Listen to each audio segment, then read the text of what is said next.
Welcome back. President Muhammadu Buhari has urged media practitioners across Africa to focus on good journalism in order to promote good governance and change the landscape of the profession.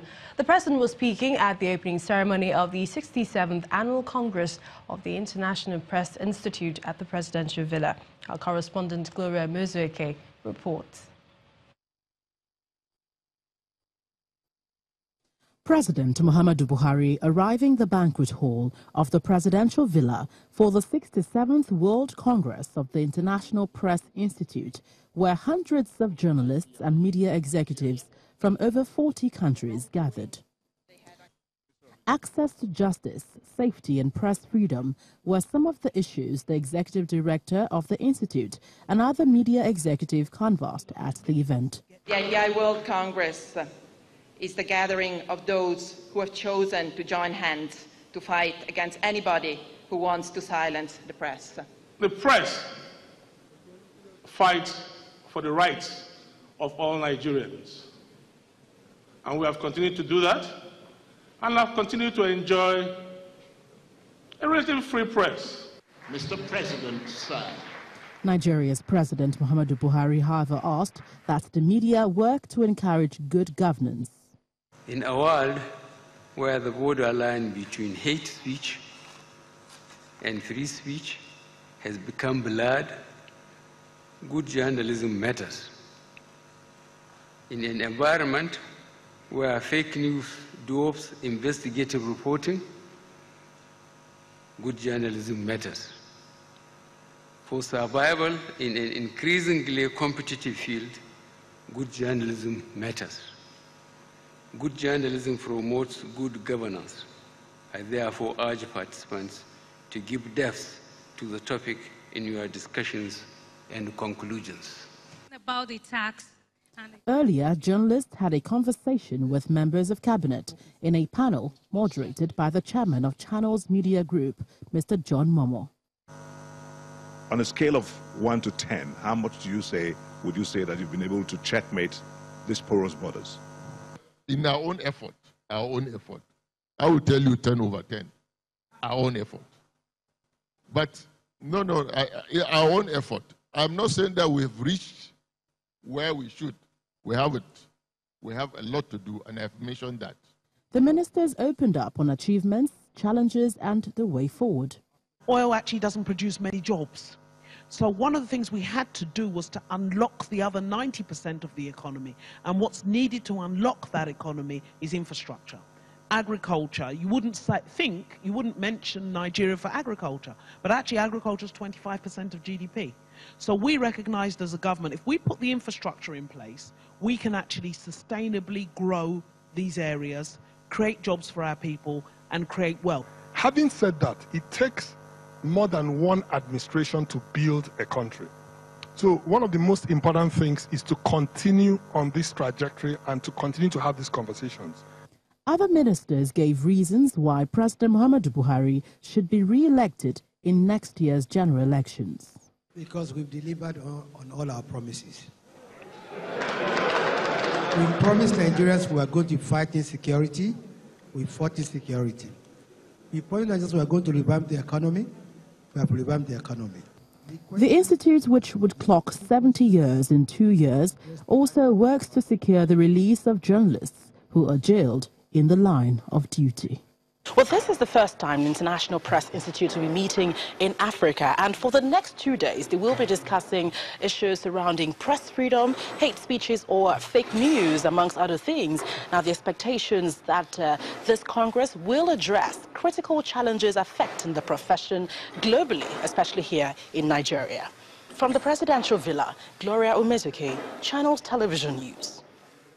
Let's bring you some company news now, where Guinness Nigeria PLC has launched a PET bottle format for 3 of its adult premium non-alcoholic drinks.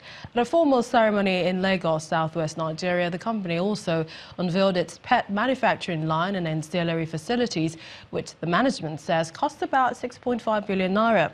The managing director of Guinness Nigeria PLC, Pt.3, said consumers are always on the move and the portable PET bottles provide convenience. Innovation, change, and taking new horizons is what Guinness Nigeria is celebrating. Here at this event, 3 brands in its portfolio get a new format.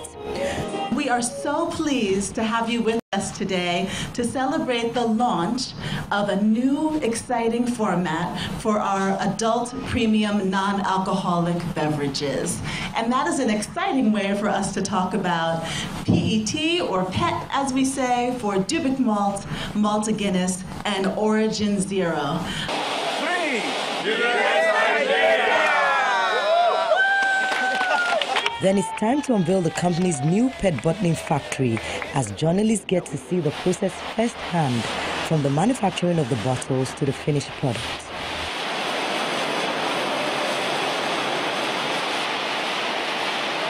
For the management of Guinness Nigeria, this world-class facility is a huge investment. Consumers will have choice to enjoy their brands responsibly in bottle, in cans, and also in PET. Especially for functions, we believe that PET is very appropriate. We've spent 6.5 billion naira to install the packaging facility that you saw this morning, and also other supporting facilities. With this huge investment in Nigeria and customer satisfaction the major driving force, the company says it's also ready to tackle the impact of the PET bottles. We've recently signed an MOU with We Cyclers, a profit social enterprise that promotes environmental sustainability, socio-economic development, and community health in support of our waste management agenda. Please hold on for more pictures. Guinness Nigeria PLC was established in Nigeria in 1950 and parades a portfolio of acclaimed brands, which include Dubic Malt, Malta Guinness Classic, and Origin Zero. Well, let's take you to Kayode Kikelu, who is standing by for some business stories.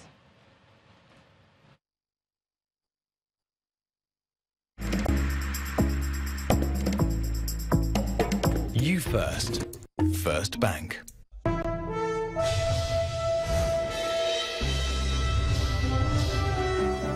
Many thanks, Millicent, and welcome to Business News.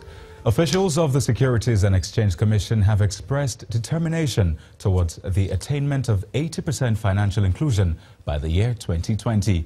The Commission's acting head of market development, Mr. Francis Okafor, who was speaking at a sensitization program in Kwali Area Council of the Federal Capital Territory, says the Securities and Exchange Commission, as well as other regulatory agencies, have been meeting quarterly to improve the financial literacy and inclusion in the country. And the Nigerian Interbank Settlement System, NIBSS, says the banking industry lost 12.30 billion naira to various frauds between 2014 and 2017. This was disclosed today by the Managing Director of the Payment and Settlement Platform, Mr. Adebisi Shonubi, at a Banking Security Summit here in Lagos. According to him, the automated teller machine, the ATM, accounted for the highest fraud channel in 2017, with an actual loss of 497.64 million naira. This is closely followed by mobile channel with 347.65 million naira loss, while across-the-counter transactions accounted for 259.02 million loss. Mr. Shonubi also listed phone theft, SIM swaps and kidnaps as the top 3 mobile threats in the country, and asked Nigerians to protect themselves by ensuring phone and SIM lock, as well as swap and recycle checks. And Dangote Cement is poised to boost sales volume this year as the building materials giant pays out a dividend of 10 naira 50 kobo to investors. The chairman of the company, Mr. Aliko Dangote, offered this assurance at the 9th annual meeting of the cement manufacturer in Lagos.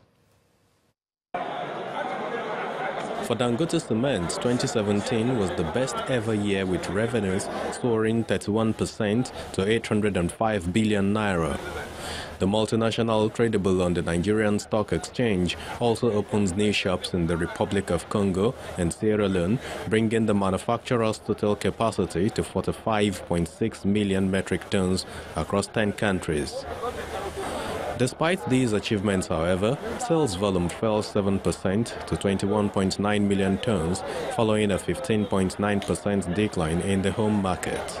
We had a reduced volume in 2017 because of the recession that we entered in the country, which is, which actually affected all companies. So that is the reason why we had our volumes have actually bounced back, and by the grace of God, we will do much better than last year, this year. The success of the 2017 financial year motivated the boards to propose 90% of net profit to investors in dividends.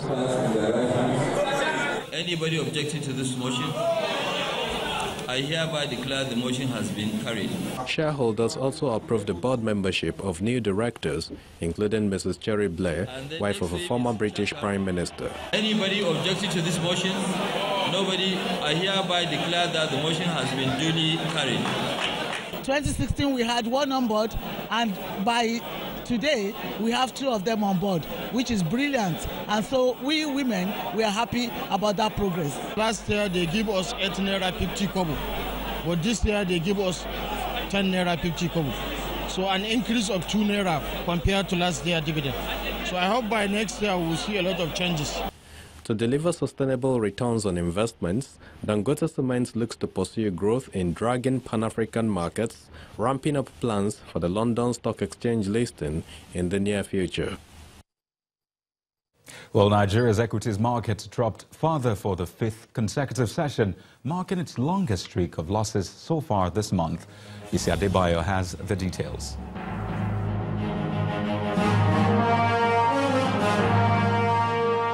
Hello and welcome to the Stock Market Reports. More sell-off by investors at the NSE dragged the all-share index deeper into negative territory by a whopping 1.17% and 164 billion naira depreciation in value at the close of Thursday's session. This was attributed to heavy profit-taking from the oil and gas sector due to the further decline in the share price of offshore energy giant Seplat, as well as other major blue-chip equities. Analysts also cite renewed political risk concern by portfolio investors as one of the major factors negatively affecting the market. Losses were recorded by 26 equities led by Nigerian Aviation Handling Company, and Japan led 24 gainers, while FBN Holdings, Fidelity Bank and GT Bank are the top 3 contributors to over 270 million shares traded today. And that's it on the Stock Market Report. I am Isi Adebayo.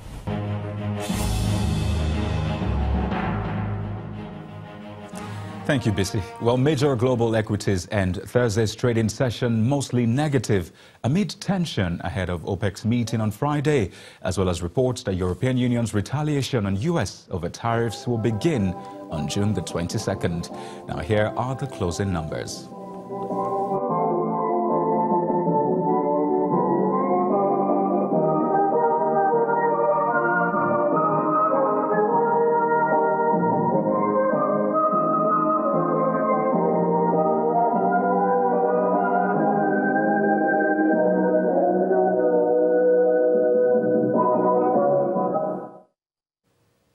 And that's business news for tonight. I am Kayode Okikelu. It's now back to you, Millicent.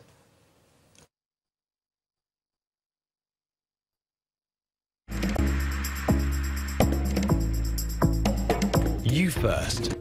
First Bank.